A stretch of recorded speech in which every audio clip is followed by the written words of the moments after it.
وہ کہتا ہے اس ذات کی قسم جس کے قبضہ اختیار میں میری جان ہے، میں اس میں سے نہ کچھ گھٹاؤں گا نہ بڑھاؤں گا. بس اتنی سی بات ہے. عیدیں کتنی ہیں؟ جس نے تیسری بنائی اس نے بڑھا دیا. کس چیز میں اضافہ کیا؟ اللہ کے دین میں. جو دین میں اضافہ کرے، جی کسی حدیث پاک کی کتاب کو دیکھیں، عنوان ہوتا ہے صلاۃ العیدین، 2 عیدوں کی نماز کا بیان. تیسری کا کہیں کوئی ذکر نہیں، کوئی جواز نہیں. اگوں نہ کو نواں شوشہ چھڑ کے کوئی بنا لین تے تیجی بھی وچ داخل کرنے کی کوشش، لیکن دین میں نہیں ہے. اگر اتنی جسارت کر سکتا ہے کوئی تو اس سے آگے بھی قدم اٹھا سکتا ہے. گمراہی میں ایک قدم جب اٹھتا ہے تو دوسرا اگلا کفر کی طرف اٹھتا ہے.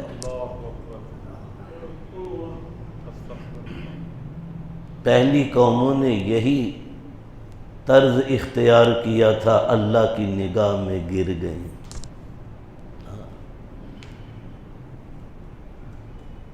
بدعات کا، خرافات، ابھی پچھلے اجلاس میں عرض کر رہا تھا،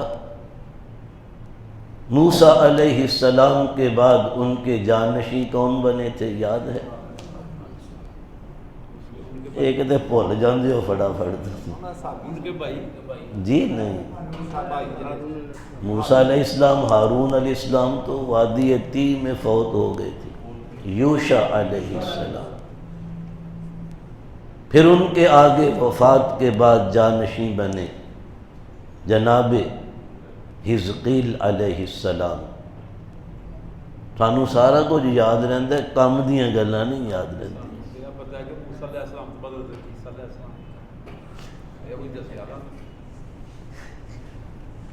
ریکارڈ پر موجود ہے میرا بیان. میں نے کہا تھا عیسیٰ علیہ السلام سے 1100 برس پہلے اور موسیٰ علیہ السلام کے قریباً 300 سال کے بعد کا یہ واقعہ. 11 تے 3 14 سال. تو موسیٰ علیہ السلام کے اور عیسیٰ علیہ السلام کے درمیان 1400 برس کا. تو سمجھو عیسیٰ علیہ السلام تو فوراً پہلے نہیں بھائی. ابھی پچھلے اجلاس میں عرض کر رہا تھا، الم تر الی الملأ من بنی اسرائیل، اس واقعہ کو بیان کیا تھا. اذ قالوا لنبی لہم ابعث لنا ملکا نقاتل فی سبیل اللہ. یہ سرداران بنی اسرائیل کا واقعہ اللہ خود قرآن حکیم میں بیان فرما رہے کہ میرے محبوب آپ نے ان کی حالت پہ غور نہیں کیا. وہ بنی اسرائیل کہ موسیٰ علیہ السلام کے بعد ایک مدت تک تو ان کا کام چلتا رہا، یوشع علیہ السلام، پھر ان کے جانشین حزقیل علیہ السلام. حزقیل علیہ السلام کی وفات کے بعد بہت بدعات اور خرافات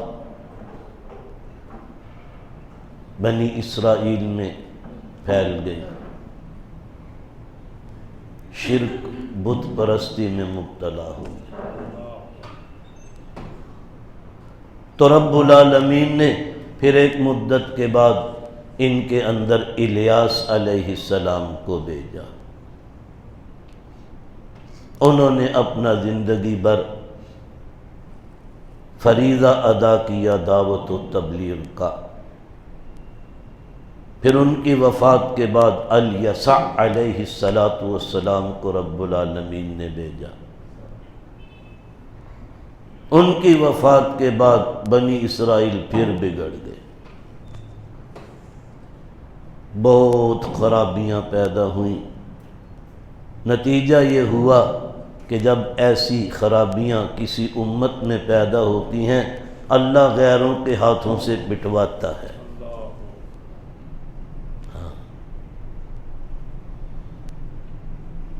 تو عمالقہ تو ان پر غالب آ گئے، ان کے شہروں پر قابض ہو گئے، بستیوں کو خوب تاخت و تاراج کیا، ان کے سرداروں کے بیٹوں کو انہوں نے قید کر لیا، بڑے بڑے سرداروں کو مار مار کر جنگلوں میں صحراؤں میں دھکیل دیا، بستیوں پر قابض ہو گئے۔ اب یہ کھلے آسمان تلے پڑے ہیں، سردی گرمی ہر موسم وہی۔ ہاں، یہ سزا کس نے دی؟ انہی بدعات کی، خرافات کی سزا ملتی ہے۔ جو خرابیاں امتوں میں، اللہ نے پہلی امتوں کے واقعات کہانیاں بنا کر نہیں سنائے،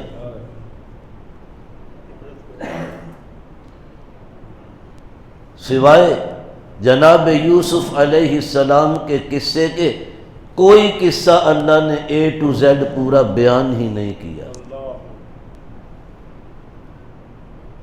کیوں؟ مقصد نہیں تھا۔ ان قصوں کے وہ چیدہ چیدہ حصے بیان کیے ہیں جن کا تعلق انسانوں کی ہدایت یا گمراہی سے ہے، بس یہ بتلانے کے لیے کس قوم نے کہاں ٹھوکر کھائی، اللہ کی نگاہ میں گر گئی، تم ایسا نہ کرنا۔ ہاں، کس قوم نے اپنے نبی کی فرما برداری میں، اطاعت میں وقت گزارا، اللہ کے ہاں نوازے گئے، انہی کی طرح تم بھی کرو، یہ بتلانے کے لیے۔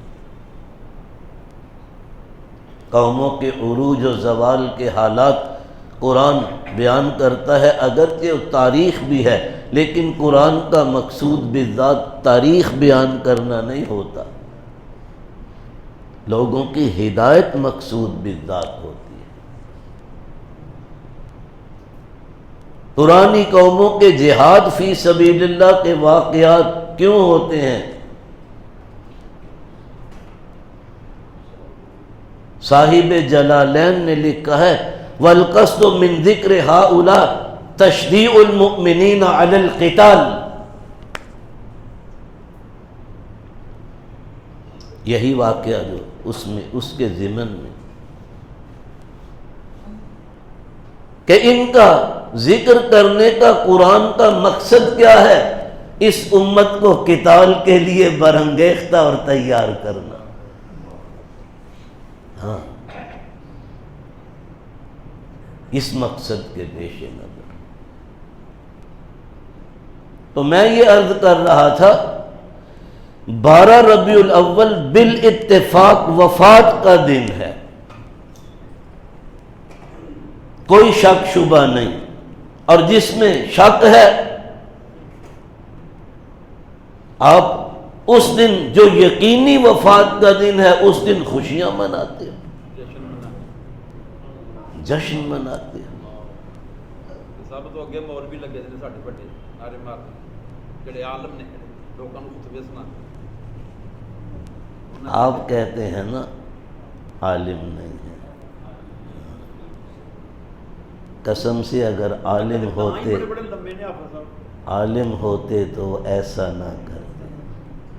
عالم وہ نہیں ہوتا، ابھی میں نے عرض کیا کہ معلومات کا اور کسی چیز کے جان لینے کا ایک الگ معاملہ ہے، اس پر یقین آ جانا ایک الگ معاملہ ہے۔ عالم تو وہ ہوتا ہے جو جان کر پھر اس پر عمل بھی کرے، میرا جان لینا کافی نہیں۔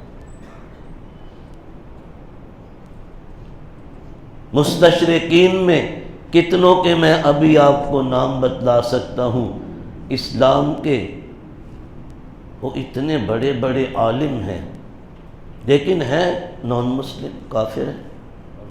ہاں، بخاری شریف کی شرح لکھتے ہیں اور کتابوں کی شروع لکھتے ہیں لیکن کافر ہیں، غیر مسلم ہیں، اور لکھتے ہیں تو اپنے مقاصد ذلیلہ اس میں حاصل کرتے ہیں، وہ رذیل مقاصد ان کے۔ مثلا فار ایگزامپل سنیں، حضور صلی اللہ علیہ وسلم کی معراج شریف کا واقعہ لکھتا ہے، حدیث پاک شرح کرتا ہے، یوں ہوا یوں ہوا یوں ہوا، حضور آسمانوں پر گئے، پھر عرش پر گئے، یوں آخر میں ایک لفظ بڑھا کر سارے کام پر پانی پھیر دیتا ہے۔ آخر میں لکھتا ہے فاستيقظ، پھر حضور کی آنکھ کھل گئی۔ صاحب ایک لفظ، صرف ایک لفظ، یہ ہے بدماشی غیر مسلموں کی، یہ ہے ان کی مکاری۔ عربک میں لکھتا جا رہا، دین اسلام اور اس کے قوانین کو جاننا، وہ تو غیر مسلم بھی جانتے ہیں، وہ بھی عالم ہیں۔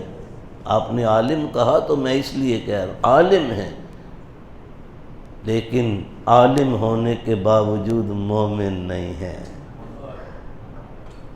غیر مسلم ہے۔ یہیں پہ ایک بات سمجھ لو، بدقسمتی سے یہاں کے لوگ وہاں غیر مسلموں سے اسلامیات میں پی ایچ ڈی کرنے کے لیے جاتے ہیں، کافروں سے پڑھنے جاتے ہیں۔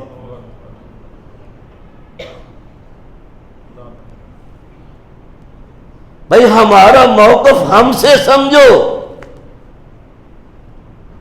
غیروں سے سمجھنے جاتے ہو، حیا آنی چاہیے۔ جن کا اس پر ایمان نہیں ان سے پڑھنے جاتے ہو، پھر وہ کیا کرتے ہیں؟ وہ اپنا پوائزن فیڈ کر کے، اپنی خرافات ان میں فیڈ کر کے بھیج، یہ آ کر بڑے بڑے سرکاری اداروں کے سربراہ بنتے ہیں۔ تو جو سیکھ کر آئے ہیں پھر وہی بدماشیاں کریں گے نا، یہی کریں گے نا۔ یہ پلاننگ ہے، ہم لوگ سمجھنا نہیں چاہتے، سمجھنا چاہتے ہی نہیں۔ اصل یہ میں نے صرف ایک مثال دی آپ کو، 40 جلدوں میں، ہاں جی شرح لکھی ہے۔ ایک واقعہ صرف میں نے معراج شریف کا بیان کرتا جا رہا ہے، اور آخر میں کیا ایک پچر لگاتا ہے، فاستيقظ، پھر حضور کی آنکھ کھل گئی۔ تو بھائی خواب میں تو آپ بھی دیکھ سکتے ہیں، یہ بھی دیکھ سکتے ہیں، وہ بھی دیکھ سکتے ہیں۔ تو عالم صرف جاننے والے کوئی نہیں کہتے شریعت میں، اور لوگ کہیں گے عالم۔ شریعت اسلامیہ میں عالم وہ ہے، مقتدی اسے مانا جائے گا جو عالم باعمل ہے، بس جو کچھ جانتا ہے شریعت کے بارے میں، اس کا جاننا بھی درست ہو اور اس کے عین مطابق اس کا کردار بھی ہو۔ کردار کی اور معلومات کی باہم صورتحال مختلف ہو، ہم نہیں مانتے۔ تیسری عید ایجاد کی ہے، یہ دین میں اضافہ ہے، یہ دین میں اضافہ ہے، یہ بڑھوتری ہے۔ اس کا جواز کسی کے پاس نہیں، کسی دلیل کی طاقت سے کوئی ثابت نہیں کر سکتا کہ یہ بھی عید ہے۔ تو جب کچھ عرصہ پہلے میں نے کہا تھا ہولی ہولی نہ کی کرنا ہے، انہوں نے عید دی نماز بھی پڑھنی کرنی ہے، لیکن ابھی تک یہ طے نہیں کر سکے چھوٹی بنائیے یا بڑی۔ جڑے چھوٹی سمجھن گے وہ تے نہیں کرن گے، جڑے بڑی سمجھن گے وہ قربانیاں بھی دیں۔ ویڑے بکرے بھی جناب ذبح کرن گے، لیکن ابھی تک یہ طے نہیں کر سکے، کیونکہ بدعات دھیرے دھیرے اور بدعت ایک ایسی چیز ہے، یاد رکھنا، چونکہ یہ دین میں اضافہ ہوتا ہے۔ میرے آقا صلی اللہ علیہ وسلم فرمائے المبتدع، مبتدع بدعت کرنے والا، المبتدع یخرج من الدین کما یخرج الشعر من العجین، او کما قال رسول اللہ صلی اللہ علیہ وسلم۔ بدعت کا مرتکب اسی طرح دین میں سے نکل جاتا ہے جیسے گندے ہوئے آٹے میں سے بال کھینچ۔ سچ کہو، وہ بال آٹے کا جز ہوتا ہے، اضافی چیز ہے نا، اور مکروہ ہے۔ اگر مکروہ نہ سمجھا جاتا تو آٹے میں رہنے دیا جاتا، مکروہ ہے۔